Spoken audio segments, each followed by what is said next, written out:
Saludos, amigos y amigas de La Respuesta. Mis primeras palabras las debo de destinar a presentar formal excusa, porque en la semana pasada tuvimos contratiempos técnicos y la edición del programa no se pudo hacer en la forma debida. Salió malamente, pero ya en esta oportunidad entendemos que todo se ha ido corrigiendo. Ocurre que cuando estamos cambiando equipos, cámara nueva, otros equipos, computadoras nuevas, en lo que se hacía el ajuste, no tuvimos el tiempo y no salió bien. Claro, quiero ser consecuente con muchos amigos que me llamaron, porque algunos de los canales, amigos, parece que comprendiendo la calidad deficiente del programa, pasaron el de la semana anterior para ocupar el puesto el espacio de la respuesta. Y algunos amigos me han pedido qué quise yo decir, qué fue lo que yo expliqué, porque siguen la respuesta como la serie de Netflix. Era como un capítulo que perdían.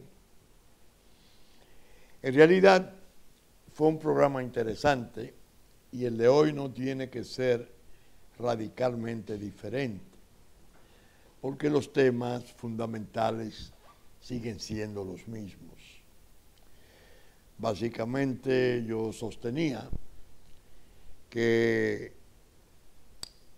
nosotros estamos paso a paso internándonos en una especie de masa de incertidumbre, que cada día que transcurre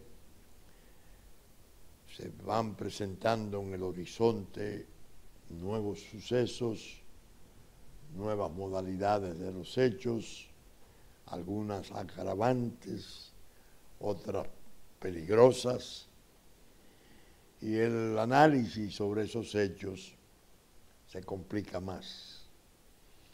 Cuando se grabó el programa pasado, se hacía horas antes de producirse el encuentro en Florida entre el presidente Trump, el presidente Medina y los ministros y jefes de gobierno de Jamaica, Bahamas y Santa Lucía. Por eso decía que todo cuanto se dijera era más bien conjetural, especulativo, porque no conocíamos cuál iba a ser el resultado de ese encuentro.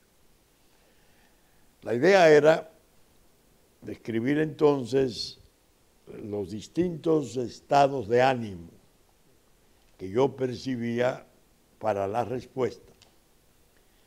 Los muy eufóricos y alegres, partidarios, muy fogosos de la reelección, entendiendo que el encuentro era una forma de subsanar definitivamente cualquier tipo de resentimiento, recelo que pudiera haber entre el gobierno norteamericano y la administración de gobierno del presidente Medina, cosa esta que surgiera con mayor fuerza en ocasión de las relaciones diplomáticas formales profundas ya con China, al tiempo que se rompía con Taiwán.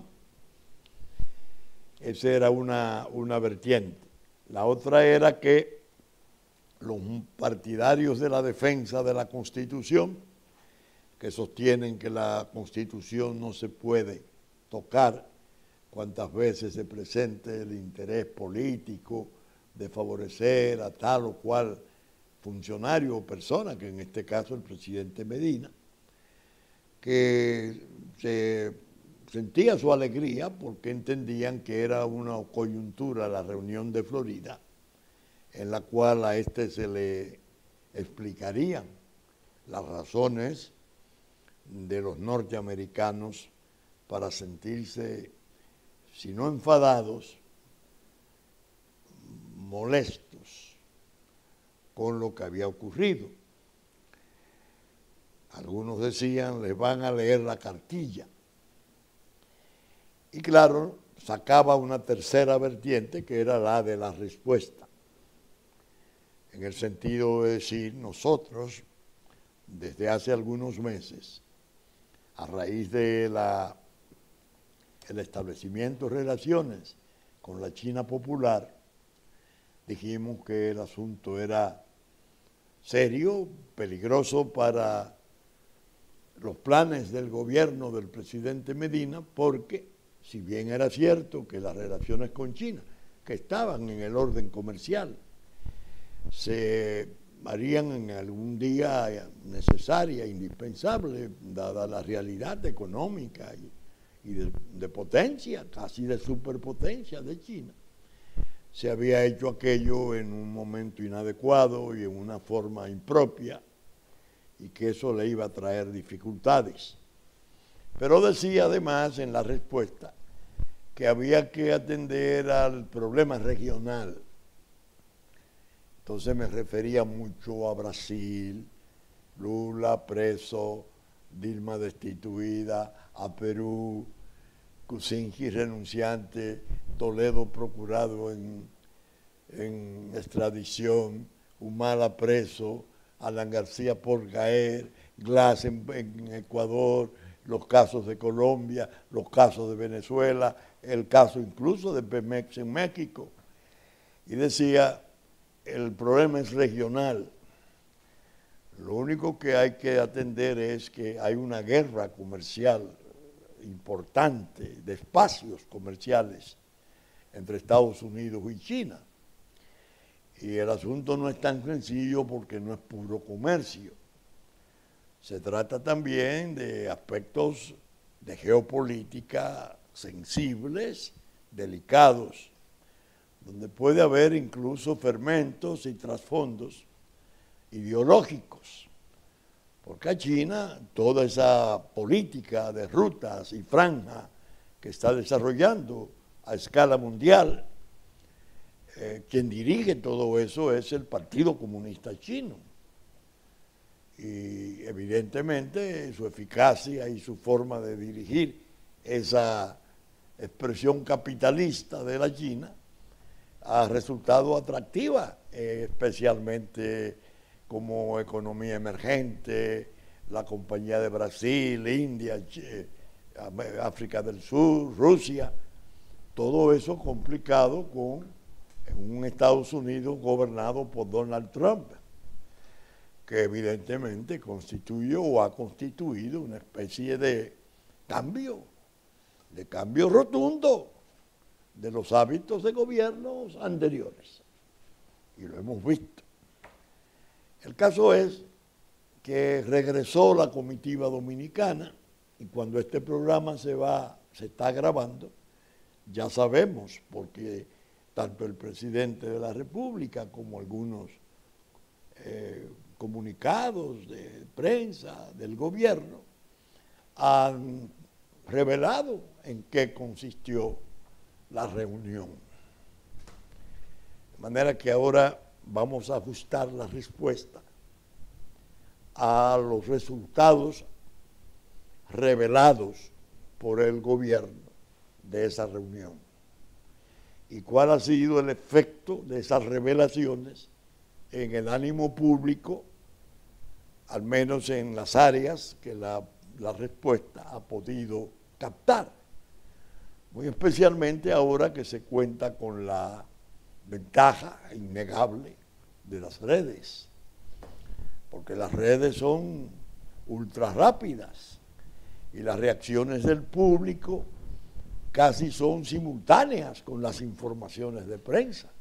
La reacción es tan inmediata que en cierta medida las informaciones de prensa han perdido eficacia, porque las redes de inmediato se encienden y responden, uno aprobando, otro desaprobando, uno comentando, bueno, pero finalmente revelan un estado de opinión pública. ¿Cuál fue la percepción de la respuesta sobre las explicaciones dadas por el gobierno al regresar el presidente y su comitiva? Que parece que la reunión fue extraordinariamente importante, que como decía José Martí, lo repetía mucho don Juan, en política hay cosas que se ven y cosas que no se ven. Es evidente que en la reunión de Florida, lo verdadero, lo que realmente ocurrió, no se ve, no ha trascendido. La única muestra de que eso era tan grave fue la invitación. Una carta que la Casa Blanca se encargó de revelar su contenido. Le decía a estos pequeños estados de la Haití también, del Caribe, que el presidente Trump los invitaba a ir para dos cosas: tratar la cuestión sumamente grave de Venezuela y tratar la cuestión de las prácticas corruptas y los métodos tortuosos de China en el comercio. Es decir, que la convocatoria, la invitación que revelaron los norteamericanos indicaba de qué se iba a hablar. Naturalmente, ellos hablaron a puerta cerrada. Eso ocurre. Y no solo a puerta cerrada, sino que es previsible y es explicable que tuvieran sus apartes, ya no solo con el presidente Trump, sino con el señor Bolton, que es el encargado de la seguridad de Estados Unidos. Un funcionario que se caracteriza por su severidad y la forma directa en que expone y plantea las cosas.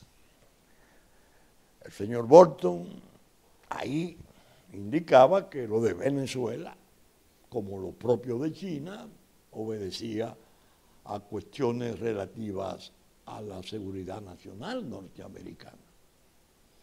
Entonces, cuando el gobierno regresa, da unas explicaciones que realmente hay que verlas con cierta compasión. Que se le pidió que le quitaran el alerta a los turistas norteamericanos de problemas de su seguridad, que se le pidió que la fábrica de calzados nuestras, no sé si en Zona Franca, puedan preparar botas para el ejército norteamericano, la cuestión del turismo, bueno, cosas que resultan realmente banales, que no pueden ser temas de una reunión con una invitación que tenía, como expliqué, los temas a tratar. ¿Cuál ha sido la inferencia? El gobierno está silenciando la parte grave del encuentro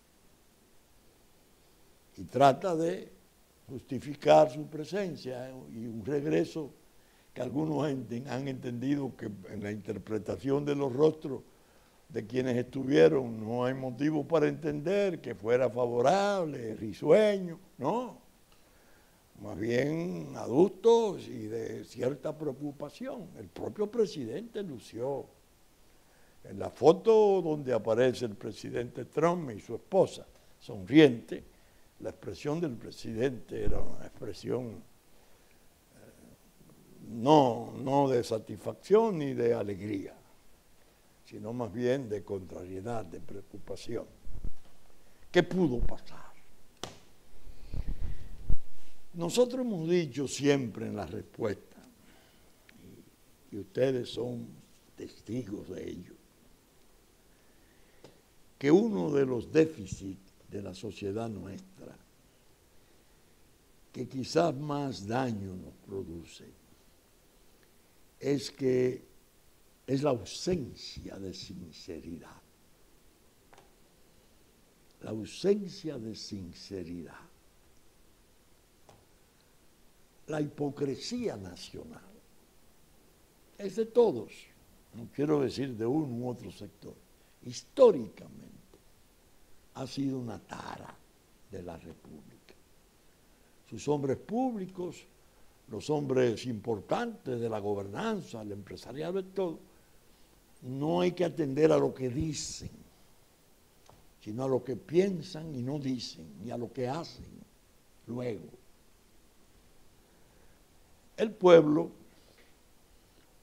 mantiene cierto grado de indefensión, porque no alcanza a comprender en pormenores las características de la situación que él está viviendo.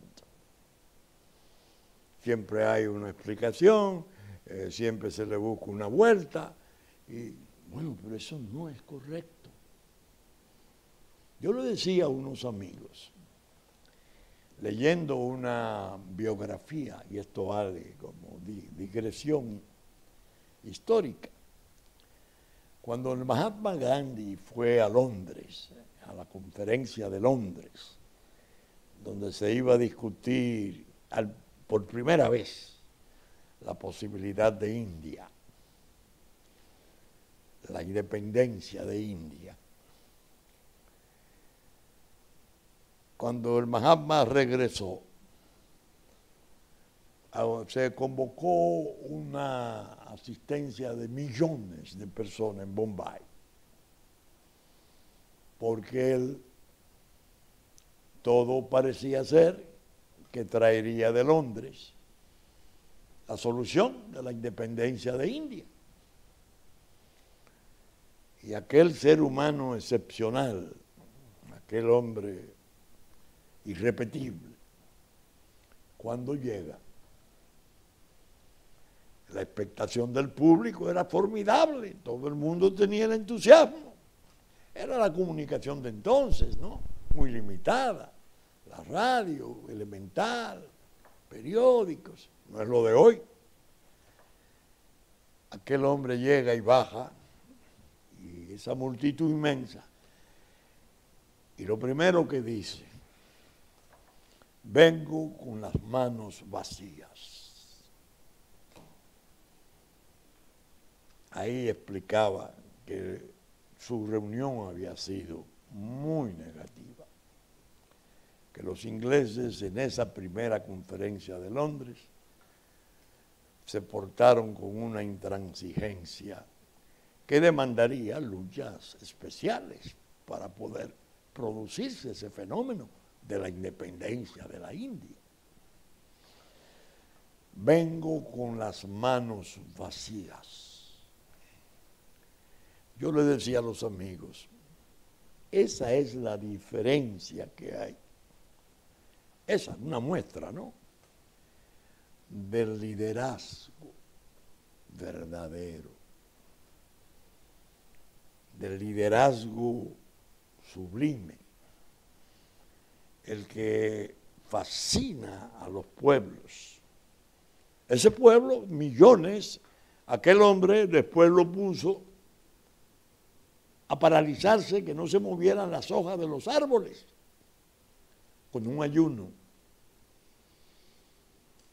con una política de no violencia increíble, que cuando lo encarcelan se dedica a hilar, y estaba sonriente, y le preguntaban sus compañeros que por qué reía tanto, y decía: porque nosotros no estamos presos, no somos prisioneros, prisioneros son ellos los que nos tienen aquí.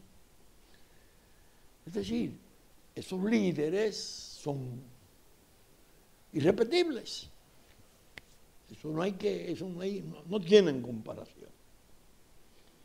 Cuando uno ve las muestras nuestras de presidente, de gente que tiene seguimiento, que ha sido electo por millones de personas, regresan: no, hablamos de esto, hablamos de lo otro, no nos hagan caso a la cara que podemos tener, nos fue bien. No. Hay que preguntar cómo le puede ir al pueblo como consecuencia de una reunión de tal índole. Donald Trump sigue siendo el eje de los acontecimientos mundiales. Esa es una verdad. Explicábamos en el programa pasado, porque Donald Trump no es sencillamente Donald Trump. Donald Trump es una expresión, alguien que ha interpretado sentimientos profundos, muy sólidos, de ese pueblo. La parte enorme del pueblo que no iba a política, que no le interesaban las elecciones, un poco descuidada, la América profunda, que reacciona unas minorías audaces, un partido demócrata haciendo travesuras de todo género, llega una fase de hastío y esa población se levanta y vota y apoya. Trump lo interpretó. Iba a Detroit, iba a esos estados del centro, encontraba ciudades que fueron símbolos de la prosperidad americana, Detroit ella, con la cuestión de los automóviles y la General Motors, y encontraba esas ciudades casi como ciudades abandonadas de antiguas minas. Él trabajó eso. Y esa gente le oyó, y de ahí es que llega a poder, y no solo llega a poder, sino que desde el poder recibe 2 años de un tratamiento brutal de persecución.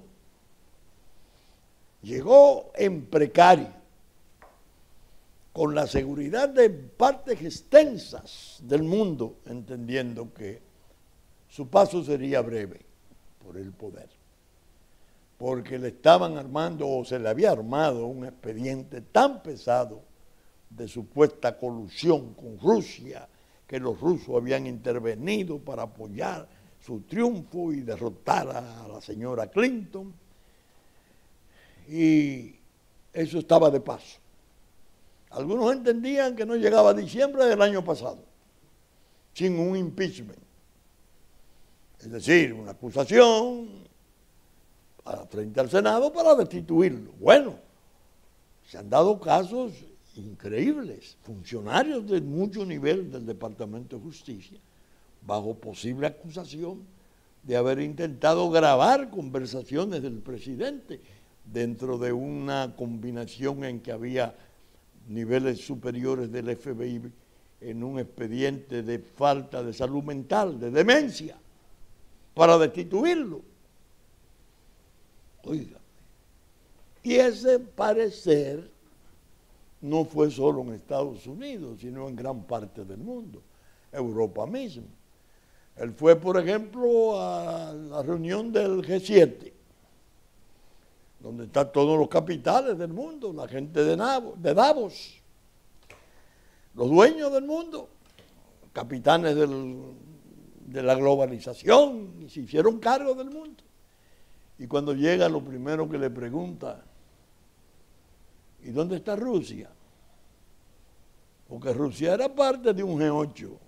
¿Y cómo sacan a Rusia de esto?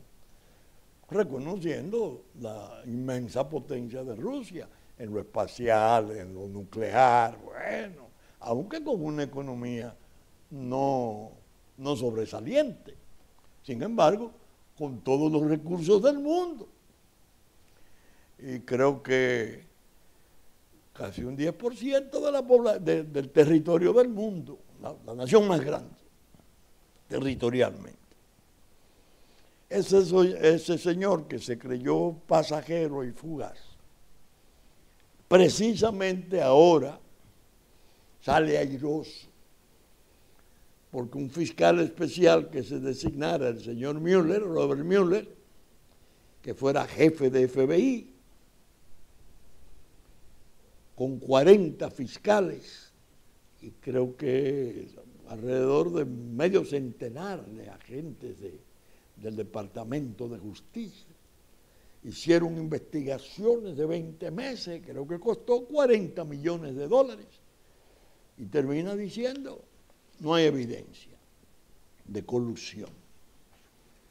No hay evidencia de colusión con Rusia, y el hombre sale airoso.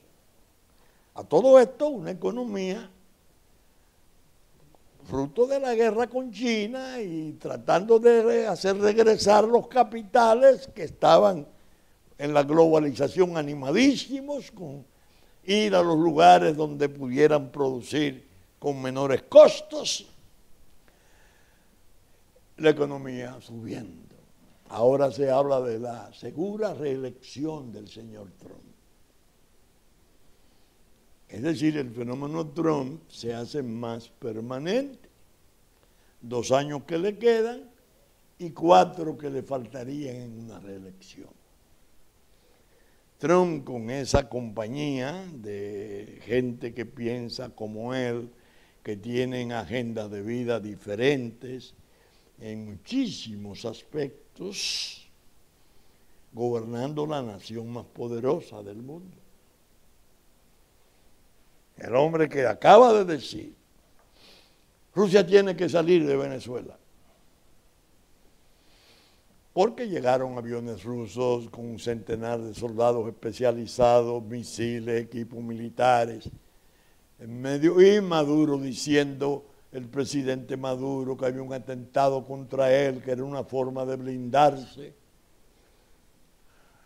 Esa situación creciendo en gravedad, los rusos respondiendo con una presteza tajante, no tendremos que salir. Son relaciones antiguas, desde el 2002, de cooperación, de esto, de lo otro. Úigame, el presidente Guaidó, el presidente de la Asamblea Nacional, que se autoproclamó presidente, pero que más de 50 estados, los más importantes del mundo casi, lo reconocen, tratando por ver si impulsan una disposición de la Constitución venezolana que permite la presencia de misiones militares en el territorio venezolano cuando se produzcan catástrofes, reputando que la inflación, el desbande enorme que hay del éxodo venezolano hacia el extranjero y las dificultades de Venezuela constituyen una catástrofe suficientemente poderosa para que puedan llegar fuerzas internacionales ya a producir operaciones de apoyo y asistencia, pero militares. Es decir, el asunto se va complicando de día a día. Ahora aparece el gobierno inhabilitándolo por 15 años por una supuesta falsedad en la declaración jurada, que es ridícula porque nadie va a creer eso. Nadie lo va a creer, eso es una patada de ahogado. En medio de esto, nosotros aquí, los partidos, especialmente el partido de poder, el partido de Juan Bosch, dando unas demostraciones lamentables, que no ha debido llevarse a esos términos. La dirección superior, especialmente los grupos alojados en el poder, en el gobierno, han tenido un tipo de actitud muy agresiva, muy despectiva, muy persecutoria, muy odiosa frente a sectores del partido, y le ha dado cabida a sociedad civil, un partido del cual había salido don Juan. Era una forma de borrar a don Juan en sus motivaciones de por qué fundaba el Partido de la Liberación Dominicana. Atacaron los propios fundamentos del partido, el famoso camino cerrado, camino malo, de aquellos discursos de Bosch y Balaguer. El camino malo está cerrado definitivamente. No, está abierto y potente. Y se ha armado una pelotera, un desorden. Todo esto girando alrededor de una lucha de poder, creando divisiones peligrosísimas y debilitantes de las defensas jurídicas, emocionales, psicosociales que la nación necesita organizar, porque tiene el trastorno conocido de la invasión masiva de ilegales ya dentro del territorio nuestro, y sabemos que eso progresó en los tiempos de la administración demócrata a fuerza de la influencia de los Clinton, de los Obama, de la Nación del Islam, el Caucus Negro, los grupos Kennedy. Este hombre llega y no tiene esa afición, tiene una opinión drástica, si se quiere, deprimente sobre lo que es el vecino Estado, que no la voy a repetir, pero ha tenido expresiones muy fuertes. Entonces, aquí, el desorden. Que se va a reelegir Danilo, que Danilo no se va a reelegir, que lo que trata es de ver cómo queda con la mayor cantidad, la cuota mayor de poder entre legisladores y jueces. Oiga cómo andamos en los cálculos, porque eso mismo hizo Leonel, y que a Leonel hay que evitarlo a toda costa, que no le importa que sea otro, pero que no puede ser Leonel. Bueno, una cosa horrible, una jungla de odios y de desencuentros, a veces vergonzosos. Esa es parte del trastorno que tenemos. Presidente Medina tuvo que hablar con los norteamericanos. A mí no me cabe la menor duda de las cosas que los norteamericanos tenían interés para lo que convocaran a la reunión en Florida, de Venezuela y muy especialmente de sus relaciones con China. No es una cuestión baladí. Ese es el ingreso de una superpotencia en el área del Caribe, en el vientre mismo de Estados Unidos, con todas las implicaciones que eso puede representar. ¿Qué hablaron? No sé cómo, no se sabe, no se conoce. Le mostraría el poder norteamericano complacencia, le daría excusas por su encono, le aprobaría su paso de la nueva relación. No lo creo. No lo creo, sobre todo cuando pienso en el señor Bolton y el propio presidente Trump. Son gente directa, a veces ásperos, no son de trato diplomático, sinuoso, inteligente, que dije una cosa y no se sabe si lo que dije fue lo que dije y no dije Diego. No, no. Esto es lo que ellos piensan y entienden.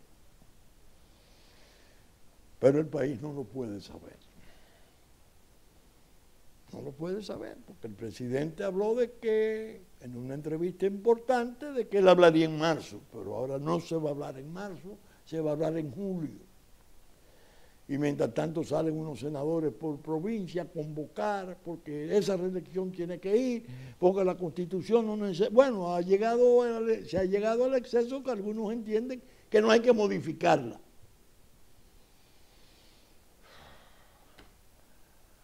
Es un tipo de situación muy desagradable, muy desagradable. Es un campo vidrioso que han tendido para la marcha de las instituciones nuestras. Y eso el pueblo nuestro no lo merece. Lo que el pueblo nuestro espera y necesita y merece es sinceridad, sinceridad, franqueza. Qué bueno hubiese sido que el presidente Medina no desperdiciara esa oportunidad y dijera, tratamos el asunto, yo sostuve la posición de que fue correcto el paso, porque la soberanía me permitía tal cosa, porque ellos no tienen por qué ingerirse ni intervenir en los asuntos internos. Bueno, y nosotros vamos a aprovechar esta reunión que viene con los chinos, que ya pasó, 34 funcionarios chinos, con negocios de todo tipo y propuestas de todo tipo que el país no conoce. Sigue ahí la oscuridad, sigue la sombra. Sabe que se produjo el encuentro, y por cierto, el chinito muy sonreído y el presidente nuestro no sonreído. Lo que me confirmaba que entre el rostro de él con el señor Trump y la señora Trump y el rostro de él con el chinito indica preocupación, contrariedad. Pero, ¿qué resulta aconsejable cuando se presentan esas brumas? Actuar, simular, los grupos, seguir haciendo travesuras en la propaganda, en el marketing, en las encuestas. No. Lo único que cabe es la franqueza. Miren, yo tomé esta medida, tenemos dificultades. De todos modos, yo voy a intentar permanecer en el poder. Yo voy a hacer valer mis ascendientes políticos en mi seguimiento y voy a modificar la Constitución, porque yo quiero un periodo más. Bueno, eso es franqueza. Eso es franqueza, eso inspira mucho respeto. No vayan ustedes a pensar que eso es, que son gestos despreciables. No, al revés. Tiene un contenido de dignidad innegable. Pero hacer eso para él significa riesgos, porque es un desafío. Y él tiene que examinar si él estaría en condiciones de poder librar esa batalla, hacer cumplir ese desafío. ¿Con qué cuento? ¿Con el partido? No. El partido va irremisiblemente a la división si yo hago tal revelación.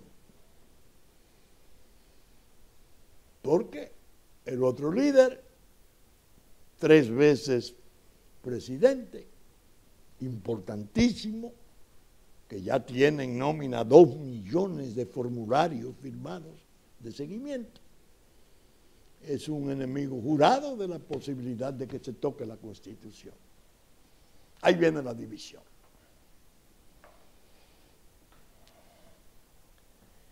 Entonces, ¿cómo sale el país de una situación de ese tipo? ¿Cuál es el provecho que hay para la República de esos tranques? No lo hay. Perjuicio solamente. Entonces, la situación, como ustedes pueden apreciar, conforme a como nosotros la vemos en la respuesta, es compleja y muy peligrosa. Compleja y muy peligrosa. Le he dicho a mis hijos especialmente y a los hermanos dirigentes de la Fuerza Nacional Progresista, hay que hilar fino. Cuidado con ustedes participar en tratos políticos sin antes echar por delante y el país. La pregunta clave, el umbral de todo trato político, ha de ser, debe ser, ¿le conviene o le afecta al país esto?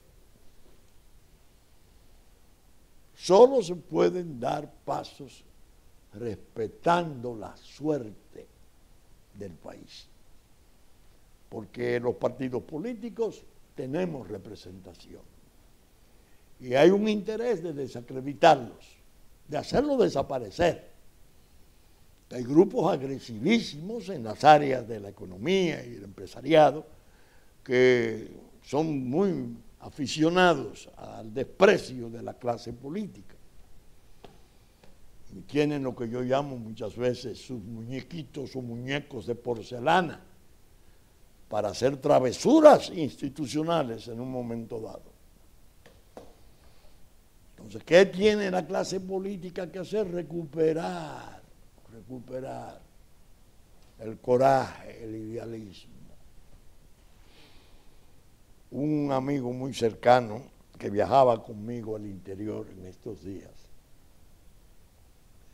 estaba alarmado, desalentado por cosas que habían salido en los periódicos, de hechos, asesinatos y cosas realmente alarmantes. Y de la inseriedad, me decía, que él veía en los manejos y los tratos de la política, tanto en la oposición como en el gobierno. Y yo le hice una reflexión, que me había hablado de la cuestión de la corrupción de los grupos, se había descubierto una cuestión de una estructura para fraude en el tráfico de personas, multisectorial, gente de distintas dependencias del Estado. Estaba muy desalentado el amigo. Yo le digo, mira, nosotros, la verdad es que fuimos privilegiados durante décadas, 4 más décadas, en el sentido de que teníamos 2 líderes diferentes, pero con cualidades idénticas, comunes. La mayor, la probidad, la honradez. Los hombres que viéndolo así, ya en retrospectiva, y uno recordando episodios, uno un trabajador incansable, una máquina de poder en el Estado, el otro una fábrica de ideas, de ideales, un guía. Cuando a un pueblo se le presenta la pérdida o desaparición de lideratos de esa naturaleza, el vacío es serio. El vacío es serio. Y eso en gran modo yo lo estoy viendo. Yo muchas veces, hasta lo llegué a escribir, artículos demandándoles a Danilo Medina y a Leonel Fernández, que son los dos liderazgos más caracterizados, que no han tenido que obrar en las circunstancias que aquellos tuvieron que obrar. Tiempo de Guerra Fría, post-revolución, todo ese drama del mundo. Si los viejos pudieron, ¿por qué no pueden los jóvenes? Un llamado, únanse, siéntense a deliberar, piensen en común, que ustedes no tienen por qué andar envenenados, porque esa ha sido la tarea y la carcoma de los grupos y camarillas, que tenemos dificultades inmensas que no se van a poder resolver ni enfrentar siquiera con una mínima eficiencia si no tenemos una dirección unificada que nos dé fortaleza para poder hacer las exigencias y los planteamientos y los reclamos ante el mundo que nos agredieron. Porque la verdad que estuvimos sentados en un banquillo de acusación mundial y los grupos de la traición aquí avanzando y trabajando y haciendo diabluras. ¿Y la República qué? ¿Y su defensa? ¿Cómo se van a mantener en esas actitudes de separación letal, una separación odiosa, generadora de grandes males?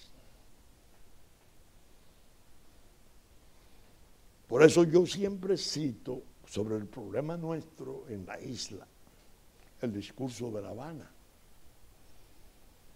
Cuando Danilo Medina habló en La Habana, un día de esto yo lo voy a pasar en la respuesta, porque es posible, seguro, que los jóvenes especialmente no tengan idea de que eso fue así.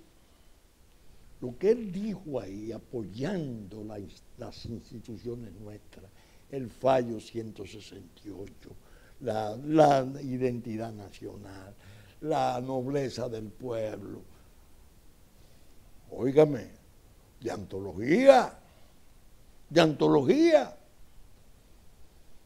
Y vienen los grupos de intereses y desmantelan todo eso con una facilidad enorme.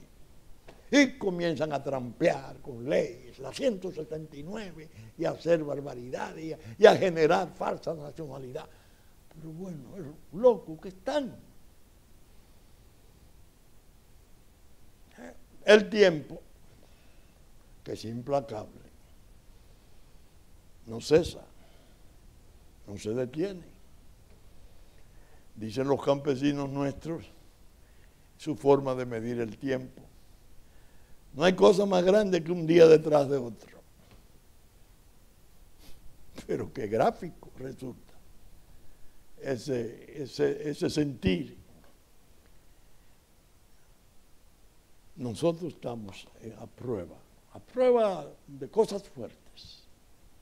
Y yo quiero que el público, el televidente de la respuesta, como el que me haya dado el favor de seguir lo que estoy escribiendo en la pregunta, que la de esta semana fue admirable. 2 jefes de Estado en 2 siglos diferentes: Pedro Santana, Danilo Medina. Léanla, Google, Marino Vinicio Castillo, la pregunta. Nosotros estamos convencidos y somos partidarios casi obcecados del servicio. No tendríamos razón de ser si no fuera para servir. Y mientras Dios nos mantenga la posibilidad de hacerlo, la salud, el ánimo necesario, estaremos al servicio de nuestro país, que está corriendo peligros muy, muy indeseables, que todavía hay posibilidades de rectificar y de rearticular, de reorganizar para su defensa. Bien, saben ustedes que estamos saliendo en nuestra versión central por Supercanal 3 del cable, 33 televisión abierta, los domingos a las 11 de la mañana. Saben ustedes que nos anticipa Cinevisión sábado a las 6 de la mañana, Canal 19, como Canal 23, Telefuturo, 8 de la mañana de domingo, después de la misa de San Antonio.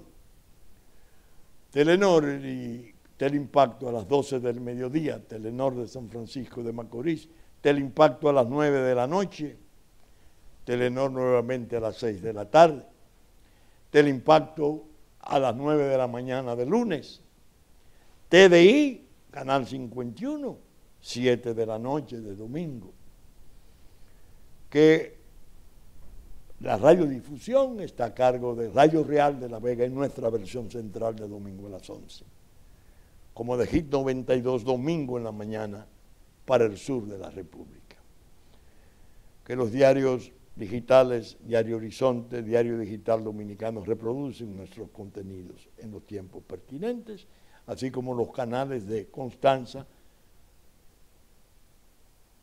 Sabaneta, Montecristi, Higüey, Romana, Inagua, María Trinidad Sánchez, que reproducen nuestros contenidos. Con la gracia de Dios esperamos estar con ustedes, excúsenme, y Puerto Plata, Musavisión, TV3, TV12, que ya la olvidaba y tanto que la quiero. Con la gracia de Dios esperamos estar con ustedes el próximo fin de semana en una entrega nueva de La Respuesta. Muchas gracias y hasta entonces.